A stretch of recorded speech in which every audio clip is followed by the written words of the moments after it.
You're listening to Dots, Lines, and Destinations, a travel podcast with hosts Stephen Seagraves, Fosma Moon, and Seth Miller.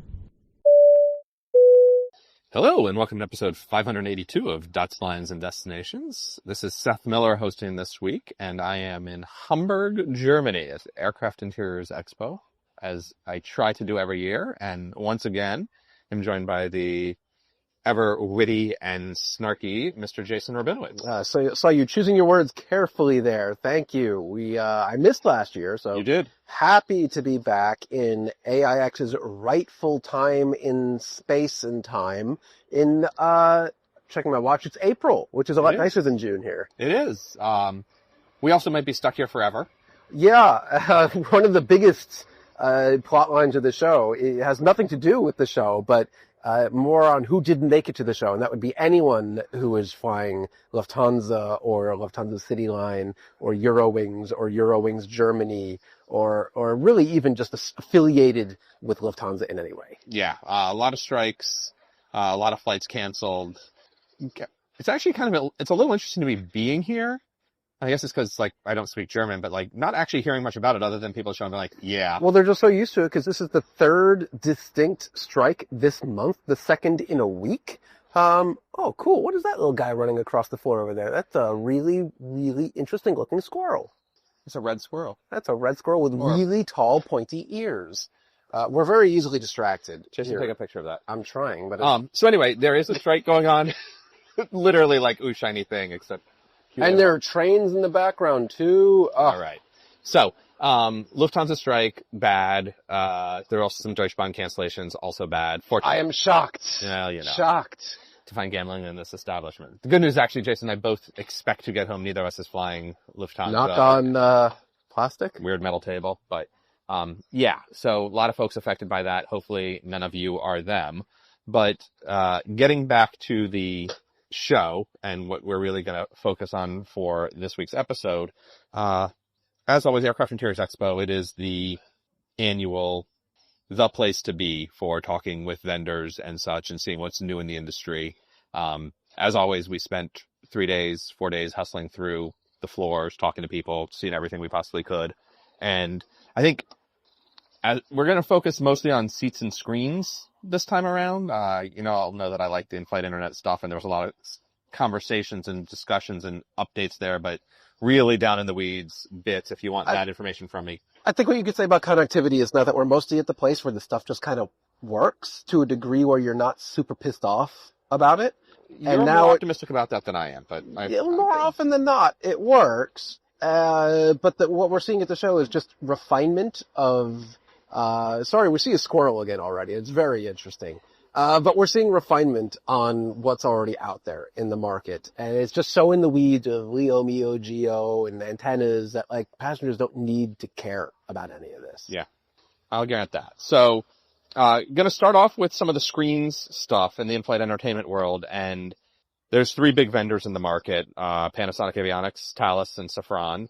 And all 3 of them had something interesting and different this year in different ways. And first up, we're going to start with the old. What's old is new again, I guess you could say. And that is... Out with the old, back in with the old. But refreshed to vaguely be new. Panasonic Avionics is entertainment systems. Current model is a Strova. They had something called Next. There was maybe another one in between there. I don't remember. But the OG one from at least my era of flying was called EX or X. X, don't call it X1. It's spelled EX, but it's E capital X1 or X2 or X3. X1 and X3 is where the embedded screens. So the screens that you've seen, if it was a Panasonic company, Panasonic thing, the old ones were this X1, X3 platform. And they're old. These screens had been installed for more than a decade now. And they are still being installed. There are a few still being installed, mostly not, but there are still a few being installed. And they're showing their age. They have very slow processors. They have very little RAM. They aren't good at managing the loads that the in-flight entertainment systems are putting on them. The airlines want to do things like, put a moving map on it that's actually got graphics. Weird. Or like the flight path 3D maps, the ARC maps, things like that. You don't get, they're just not performant. And so What but to replace them means getting a new seat certification, and that takes a lot of time and money, and these days seat certifications are very hard. It also costs a lot of money just to get the new screens. And what Panasonic decided to do, to sort of extend the life of these products across, some number of tens of thousands of installations, is they've added a program, the X Neo, just like the A321neo, I guess, except instead of a new engine, could you call it an engine? It's a processor? So they New entertainment option? Yeah, sure. We'll go with that. New entertainment option. And what they're doing basically is taking the screens out, taking the motherboard off the back, putting a new motherboard with a new processor, upgraded processor, plus a discrete GPU, which for graphics was previously built into the CPU, which is now, shared. 10 plus years old, so it was... And quadrupling the RAM on the motherboard, and all of a sudden you've got... And then bolting it... More than quadrupling. Yeah. From either 2 or 4 gigs to 16 gigs, which is expensive these days, but that's a massive boost. And then putting that back on the original screen. And by putting it back on the original screen, it fits in the same space on the seat, and it lets them sort of get this thing back into service very quickly.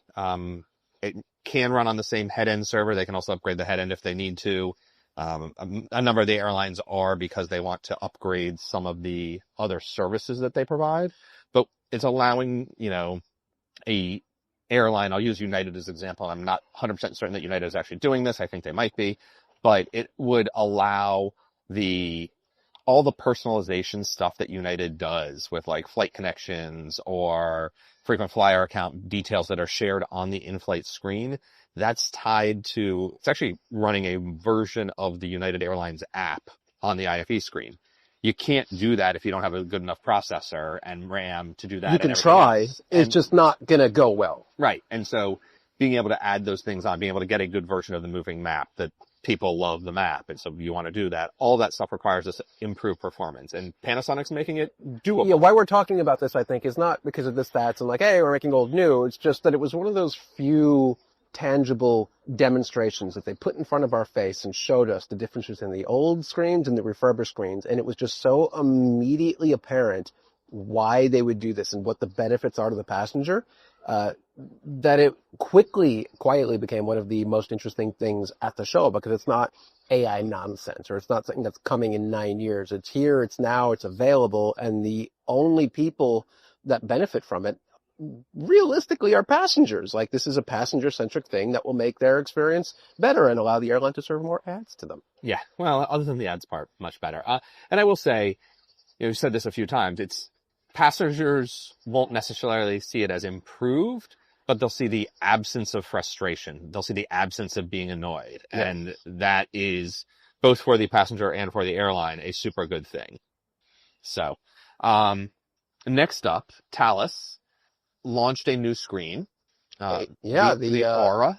The Aura screen, which uses tandem OLED display technology. And if you're any sort of nerd like I am, you'll recognize that from Apple's highest end display tech that I think they put in some iPads. I don't know if they put it in their Pro displays, but that's some really cool, currently cutting edge display technology that will be a couple years old by the time it actually gets in an aircraft in 2029. 29, I think, yeah. But 8 or 9. We're finally at that point of parity where we're not talking about installing decades-old screen technology with resistive screens and 480i, not even 480p, 480i resolution on board these screens. It basically, whatever the consumer tech is now driving one for one what goes in aircraft. Yeah, and not by choice. No, and I will say the other, equally, if not slightly more nerdy bit on this, much like what Panasonic is doing with sort of replacing the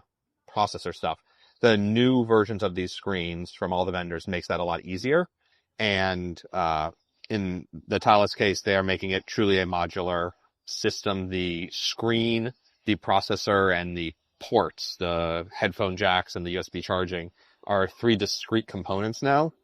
And obviously they bolt together, but they're certifying it as discrete components so that if, as I said, if you go from USB-C to USB-D, or if you want to put in, They actually It's so similar to what Panasonic did with the Panasonic strobe did a couple years as ago. well. Yeah, They had the accessory bar or whatever. yeah, it makes it much thinner, and more, the style on it is nice, but it also makes it easier to upgrade. So that's good news there. Finally, Safran has its, what we got? We got Gen 5 hardware and OS 2. Not Safran. Excuse me. Rave. It's Rave Aerospace. As of this year. They've been spun off now from just Safran. Rave Aerospace. I gotta edit my notes here. Old habits die hard, Seth. Quite. Take another sip of beer. Cheers. So you're gonna Sorry for that leave pause. that in on Oh, top, yeah, right? yeah. Okay. Sorry for that pause. I was actually, in fact, taking another sip of beer. Rave Aerospace, which is the entertainment company formerly known as Safran Passenger Innovations, is their IFE screens. They've got a new hardware, new software, and they actually do have another new hardware cycle in play. But this version that they showed off, a lot of interesting stuff with the software that they can do now.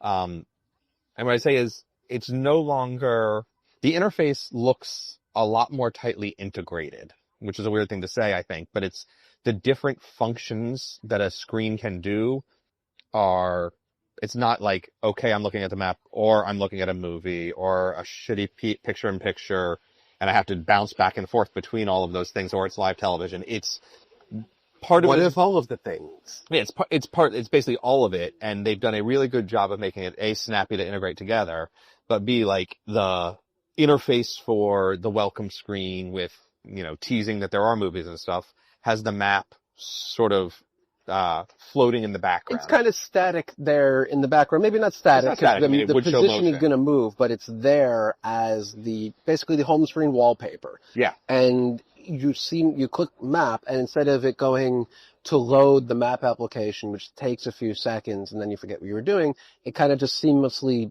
zooms in on the map that was already present and becomes the map application. And then when you exit it, it just zooms you back out to that static-ish kind of dynamic screen, but now you're back at the home screen. It was a nice trick. And similarly, like, as Ben was explaining to us, they used to do picture-in-picture. Now, especially because these screens are so high res and they can get away with it, they do a dashboard mode. So if you're watching one thing and you want to pop to another, it's basically like NFL Red Zone multi-view kind of. Yeah, I do wonder how much that Will get demo used. was a little hyped up for us, actually, or juiced up, if it would really be that quick and slick. But if it is, and you can, switch between all four of the video streams your content providers giving you, it was nice. They also had live sports scores built into the home screen, and clicking the score brought you straight to that sporting event, which was pretty cool. Which, I mean, there's a lot of ways that won't work, but also some ways that it could. So Yeah, I mean, it could only show you the scores of games that are live, Well, which would... it could show you scores of games that are live. It might not have broadcast rights, or the channel might not exist for all of those games. Yeah. But obviously, when they showed it off to us, they showed the one they did have. Rave, and we're going to switch into seats now a little bit. Rave also partnered with Safran, which was their old parent company, on a new seat. No, we're not talking about that now. We're talking about that later. Never mind. Reverse. You didn't hear that. The Skynook and Skynest. Ah, yes. One has been around for a decade at this point. Like 6 years. 6 or 7 years. It's finally for sale. The other is brand new and a little less ambitious, but is the new. And it's also literally the first thing we saw. Yeah. So Skynest isn't from this week, but it happened this week, and it's an important one. That's the bunk beds in economy class that Air New Zealand is putting on its long haul 787s. Finally. Now we know it is for sale, I think, as of May something or other, but we know the pricing. Which April is, 18th, I thought. maybe for fights in May. I don't know. It's been a long week. But the pricing of it, at least as of launch, I think is $500 for a 4-hour block of time. Any chance it was New Zealand dollars and not US dollars? I was just thinking that, and I don't know what the difference is. It would be, yeah, I think it would be better if it was New Zealand dollars than US dollars, but I'm not sure how much. Anyway, either way, it's pretty expensive. It is obviously still cheaper than buying business class. Even if you had a 12-hour flight and bought it 3 times, you probably would get away better than a $1,500 upgrade to business class is unlikely. But it will be very interesting. It is, I don't know how much sleep you'll actually get, certainly not the full 4 hours. If they're going to stagger, or like everybody goes in at the same time, it's noise. But it does offer a flat bed in economy. Yes, so it is on sale for flights from May 18th, operates on its new 7879, which will take the skies in November. And I'm looking for the pricing, and it is indeed $495 New Zealand dollars per session. I don't know what the exchange rate is. I think we still benefit from that. So Yeah. anyway, that's happening. It's worth talking about because we definitely have seen that at the show here a lot. New this year is a product from Collins Aerospace called Skynook. And Skynook is a shift in how the back row of a wide body is being marketed. The fuselage tapers back there. You often get a 2-seat instead of a 3. And there's that weird extra space. Obviously, if you know, you like that and you want it, especially if you're traveling as a couple, you'll take that space and, enjoy having a little extra room on the side. Funny airlines sell that for added value. Like Air France calls it the duo seats, and they're not cheap. Yeah, so there is value there. Collins Aerospace sees an opportunity to provide value add beyond just physical empty space. Because as we all know, there's nothing an airline hates more than empty space that's not wasted monetized. Square centimeter. Can't do that. Jason, we've mostly broadcast to Americans. What does that mean? I don't know. We're in Germany. That's what you have to say. Okay, fine. Anyway, so what they've done is the armrest facing, end cap facing the wall. Or presumably the eye on an A330. They say they can do it on A330. I want to focus on the ones we think are more likely to fly. The armrest piece sort of extends out and flips down and becomes a flat tray. Substantial sort of table at seat level. And the demo they showed is using it for a bassinet for a baby or with a sort of seatbelt attachment that you could strap a car seat onto. Or anything else you want to put there. But they, for the idea of truly making it value add and being able to derive the revenue that they think they want to get from it, I think family/baby is clearly a strong target market. Yeah, I do like the, they had, Stevie the dog. stuffed dog animal. Which John rightfully notes should be called Rocky or Rockwell, from the heritage of some legacy there. But I like that play where having a service animal on board, you have to either put them in the aisle or squeeze them in the existing row, or this is a natural place to put them, which honestly, I'm surprised the airlines weren't already doing that. But this adds an actual proper place for them. Yeah, and the other thing that they noted is rather than being in front of you, it puts it next to you, both for the baby or the service animal, and sort of having it in a natural position for your arm, being able to sort of pet the dog and whatnot. It's a really nice, better position. If it's the baby, it would be below the seat back in front of you as opposed to a typical bassinet, which puts them slightly elevated and against a hard wall at the front of the cabin. Which radiates the noise out across the entire cabin, they pointed out, which was like, oh yeah, that's true. You're elevating above all the monuments, all the seats, everyone's head, and that baby's scream is now radiating out in all directions. Here you're muffling the baby naturally. Yeah. It also allows airlines to sell the front row and not have to give it over to a bassinet. Yes. So there's some extra monetization there. Everyone wins. And then the last thing they noted about the babies was if you are dealing with a baby and you need to take them back to the lab for a change or whatever, you're not walking the full length of the plane to get there from your bassinet seat. Yes. There's a second part of this Yes. product, one I don't necessarily think will ever actually fly. I agree. I don't think so, but it makes the whole thing look good. It's basically a little partition, in privacy door. Privacy door in economy suite, if you would, which basically a little half-width sliding door to give you a little more privacy in that back row.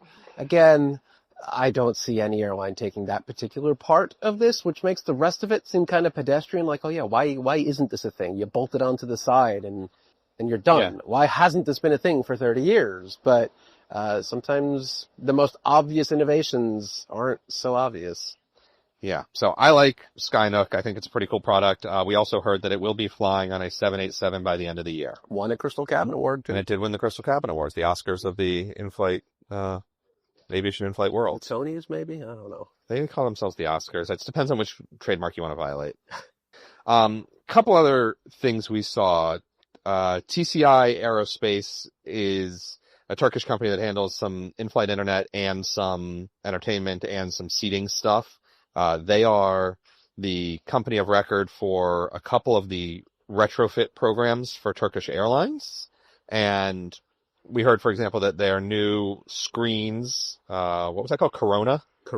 Yeah, I don't think, was it called Corona? No. No. The eye. What's the thing on your eye? Cornea. Cornea. Cornea. was so Definitely close. not Corona, dude. That was so close. No, you can't call anything Corona. I was close. The cornea. God, that was Good terrible. Lord. In-flight entertainment system. They only announced it last year at AIX, so it hasn't been around for long. And it's going to fly in economy class and business class. Their smaller screen models will be flying end of this year as part of the Turkish A321 retrofit program, Yeah. as will some of its seats, which are actually already flying. 7-3. On the 737, their economy seats are already flying. And then there's also the 777 refurb. Yeah, I wandered into TCI's booth after they tried to shoo me away, but I just kept going in there.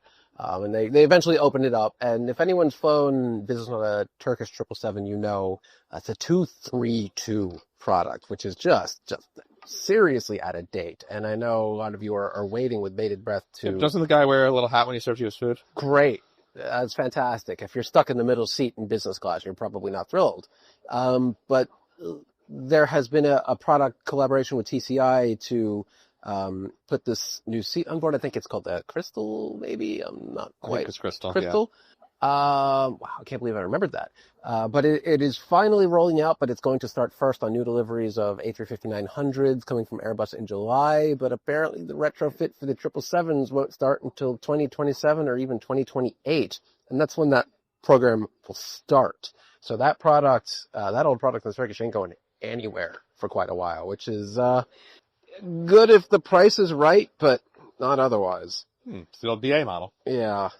All right. A couple weeks ago, EasyJet announced that all 230 out of its new planes are going to fly with a new seat from a company called Mirus, which is a UK seating manufacturer, best known for holding the contract to deliver all the seats for AirAsia. But Mirus, EasyJet is taking the newer product. Is it Nighthawk? No. Hawk? I think it says Hawk. Mirror's Hawk. Yeah, plain Hawk. They're taking Mirus Hawk as the newer seat design from Mirus, and we got to sit in it. Yeah, it's an EasyJet seat. It's real basic. There's not much bells or whistles. In fact, there are no bells and whistles. It's pre-reclined. There's even minimal orange. There's an orange accent thread around the outer perimeter of it, and Yeah. and that Most of it just looks like a gray seat. that's it. So I want to talk about pre-recline, because a lot of people hate that, conceptually. Just horribly opposed to it. It's fine. I felt like, and they told us it's 22 degrees, and the other thing he says, like, for each degree you add, you get 5 millimeters additional space from your face to the seat back in front of you. So that's part of how they said it. But I felt like the 22 was relatively upright. A traditional seat is in the 17 to 19 range. Yeah, So it's not that reclined degrees wise. it's more than nothing, but it's not a lot. But see, I go the other direction. I often feel like a pre-reclined seat is too reclined, and I don't like it. And I thought it was sufficiently upright to be comfortable. What I found most interesting was that there is a specific way that you need to actually sit in that seat to benefit from the form of it, which gives you extra knee clearance. But only if you, I don't want to call it slouched, but only if you extend your legs into the area of the seat in front of you.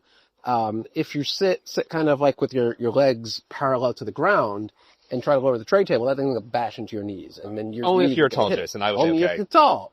But it's a change of kind of It's a change muscle of behavior. memory and how exactly you need to sit in that seat to be comfortable. And I would say more than that, it is designed because it doesn't recline the way it's sort of the physics around it, being able to sit straight up and down, the way your weight is, where it bears your weight, that actually provides some additional support and structure that is comfortable in an interesting way.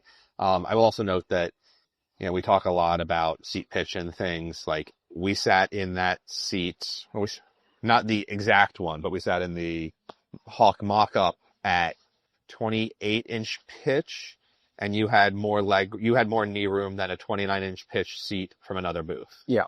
So, the way it is shaped and sculpted and whatever, and again, how you slouch and how you sit and how big you are and all the dimensions is going to affect that. But, they do deliver a seat that can be pitched pretty tight and still make leg room in a way that other seat designs don't. Yeah, it's you'll win some, lose some, basically. Yeah. There's a trade-off to be made, and EasyJet apparently knows what they wanted to trade. Yeah.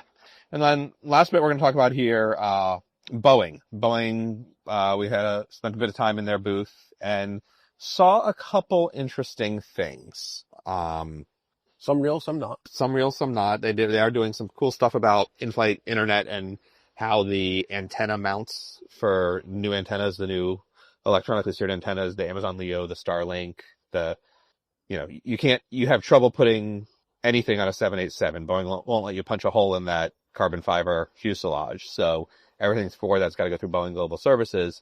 This new mount system, is how that happens. It was on display last year and I got to see it this year. We talked about it. It's definitely been refined and improved and is flying, right? We've got all the Starlink 787s from Qatar Airways have it, and BA. And Hawaiian will have it soon. Hawaiian will have it eventually, Alaska. But, BA and Qatar 787s with Starlink are using this product. So it is there. It is real. It's good. And they're expanding to other programs. They also expect line fit, I think 2028-ish, 29. Yep. I did get to tease them a little bit about whether the 777X would be available by then.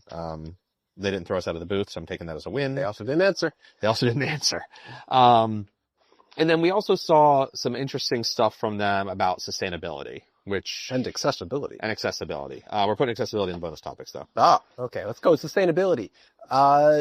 They're looking, or I don't know if this is a serious play just yet or a product, but when you go into a lab on an aircraft and you try to get one paper towel and you end up getting 17 of them because they just all kind of stuck together and fell out of the dispenser, Boeing said, what if we take this technology from every bathroom everywhere with an automated paper towel dispenser and jammed it inside a laboratory mirror module? That's as far as they've gotten so far. Just to be fair, they also have a projector behind it so it can, put an ad on the paper towels or the wall while you're sitting there. You gotta monetize it somehow. They, of course, pitch it as flight status updates, which, depends on how long you're in there, I guess that would be relevant. That was a play to get people to walk over to it so they didn't think this is just an actual paper towel dispenser in the booth for some reason. Yeah. Now, my concern about it is there's nowhere to put it physically. Even if you put it behind the mirror, they have to miniaturize the hell out of it. And they're talking about putting a roll of paper, and the roll is going to be useful. The diameter of the roll is going to be so big that I question if there's space to actually put it. But also, I hate to say it, does the size and weight of the electronics and the motor and everything that you're now going to be flying around, in addition to the weight of the paper, offset the savings of the paper and which is more sustainable and renewable? Maybe. I feel like there is probably no ethical consumption under capitalism. Yeah, but there is so much paper waste on board these aircraft just because people take way more than they need. Sure, but paper is more renewable than fuel. Well, certainly these days. Well, paper's definitely... Anyway. Alrighty. There's more Boeing sustainability stuff. I want to talk about the water dispensers. The water dispensers. Because I found this just funny. Boeing's not the only one doing water dispensers. They're all over the place. They're actually working to certify a filtered water dispenser thing that has UV sterilization. And when I pointed out how it's old is new again, you used to have this on 747s.